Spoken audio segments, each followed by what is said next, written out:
अध्याय 10। नारद जी बोले, हे तपोनिधे, परम परम क्रोधी दुर्वासा मुनि ने विचार करके उस कन्या से क्या उपदेश दिया, सो आप मुझसे कहिए।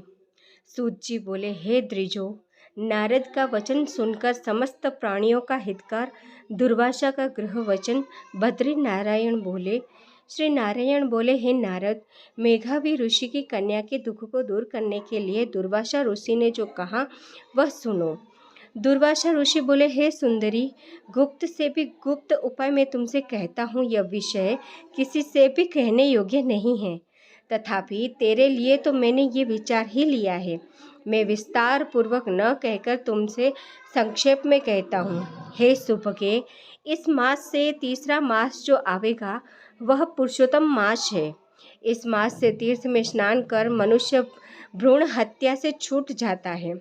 हे सुंदरी, कार्तिक आदि 12 मासों में इस पुरुषोत्तम मास के बराबर कोई मास नहीं है। जितने मास तथा पक्ष और पर्व है वे सब पुरुषोत्तम मास की 16वीं कला के बराबर भी नहीं है। वेदोक्त साधन और जो परम पद प्राप्ति के साधन है वे भी इस मास की 16वीं कला के बराबर नहीं है। 12,000 वर्ष गंगा स्नान करने से जो फल मिलता है और सिंहस्थ गुरु में गोदावरी पर एक बार स्नान करने से जो फल मिलता है, हे सुंदरी, वही फल पुरुषोत्तम मास में किसी भी तीर्थ पर एक बार स्नान करने मात्र से मिल जाता है।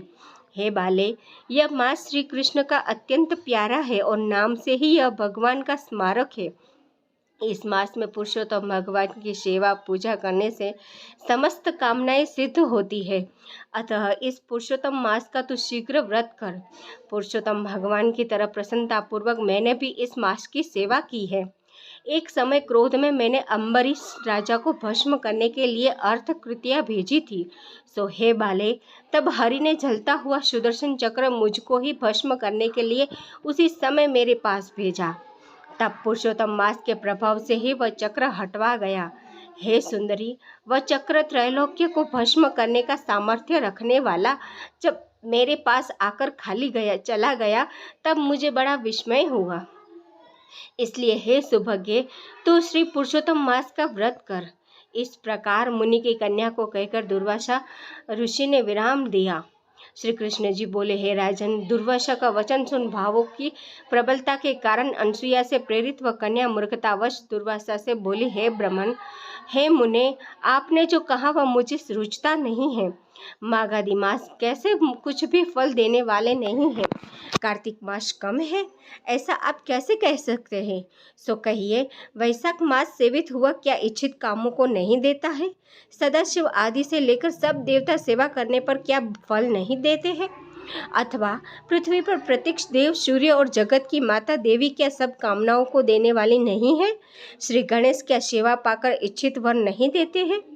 व्यतिपात आदि योगों को और सर्व आदि देवताओं 2 अंशों को भी सबको उल्लंघन करके पुरुषोत्तम मास की प्रशंसा करते क्या आपको लज्जा नहीं आती है?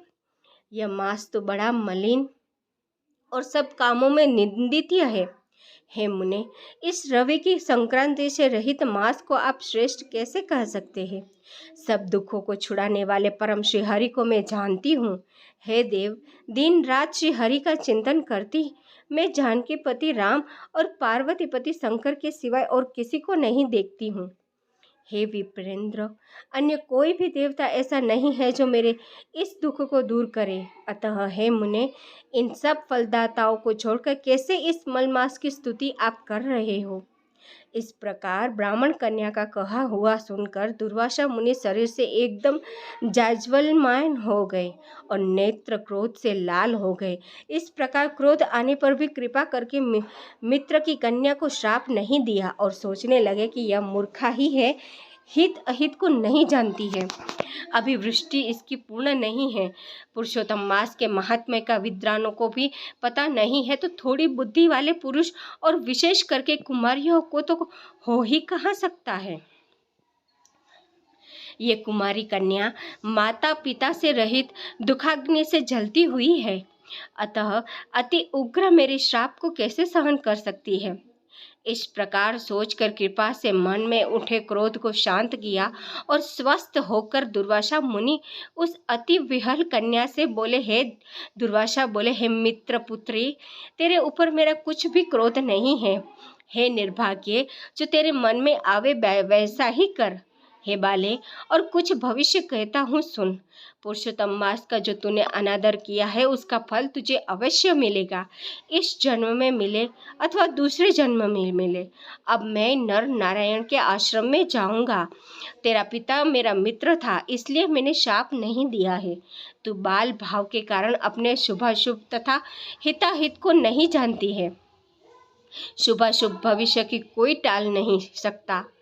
अच्छा, हमारा बहुत समय व्यतीत हो गया, अब हम जाते हैं, तेरा कल्याण हो।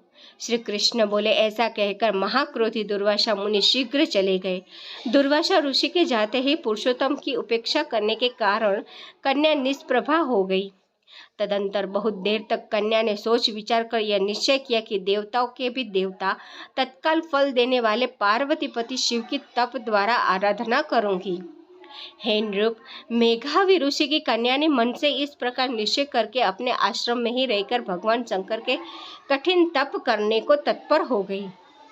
सूत जी बोले, बहुत फलों के दाता लक्ष्मीपति को और वैसे ही सावित्री पति ब्रह्म को छोड़कर एवं दुर्वासा के प्रबल वचन की निंदा कर वह ऋषि कन्या अपने आश्रम में ही अंधक हो मारने वाले शंकर की सेवा के लिए तत्पर हो गई। इति श्री ब्रह्म नारदीय पुरुषोत्तम मास महात्म्ये 10वां अध्याय संपूर्णम्। ओम हरि शिव।